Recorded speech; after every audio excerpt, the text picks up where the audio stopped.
छत्तीसगढ़ी गाने सुनने और देखने के लिए आज ही हमारे YouTube चैनल को सब्सक्राइब करें और बेल आइकन पर क्लिक करना ना भूलें।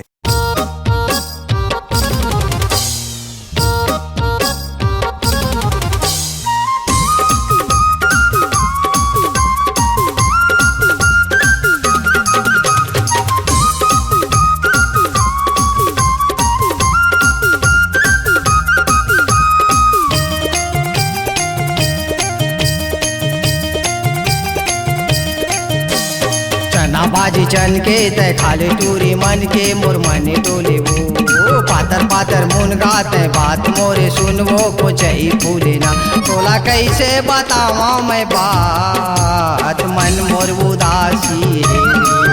तोला कैसे बतावा मैं बात मन मोर उदासी है।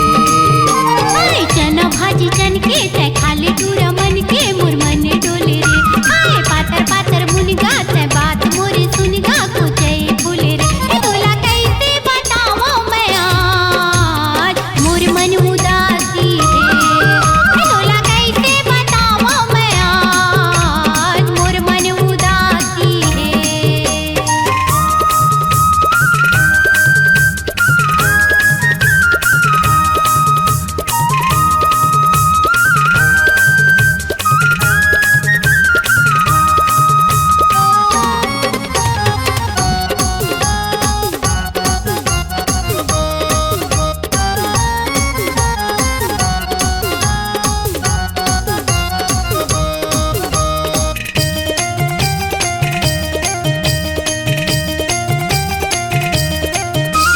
हारा के तीर माँ बिरनपुर गाँव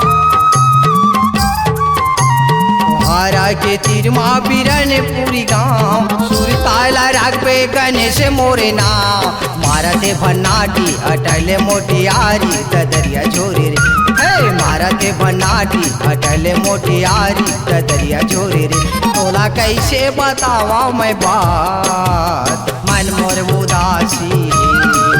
तोला कैसे बतावा मैं बात मन मोर उदासी है।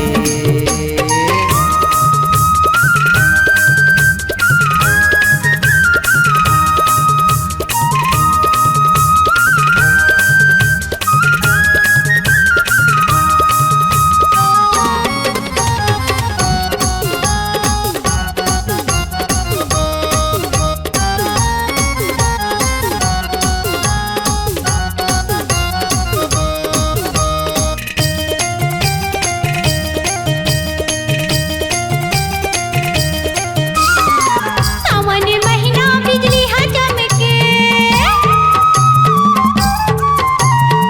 सावन महीना बिजली हा चमके तोला देखे बर हीरा मोर दिल धड़के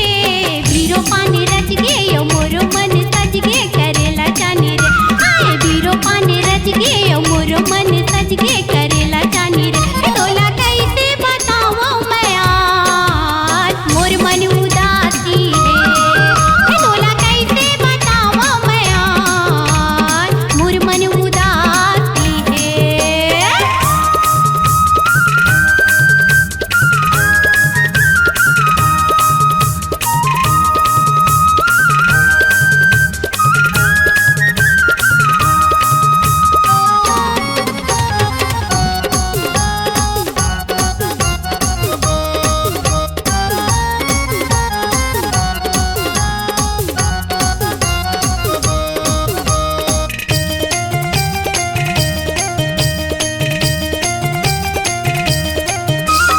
तट पारे भाटा उड़ेला सुअवो पट पारे भाटा उड़ेला सुअवो रास्ता देखा था मैं आरू सरकारी कुआं वो तनेला सवारे हो अपने तोला जाने करेला जानी रे ए तनेला सवारे हो अपने तोला जाने करेला जानी रे तोला कैसे बतावा मैं बात मन मोर उदासी तोला कैसे बतावा मैं बात मन मोर उदासी है।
चन के ते खाली टूरी मन के मोर मन डोले वो पातर पातर मुनगा ते बात मोरे सुनबो को चई फूले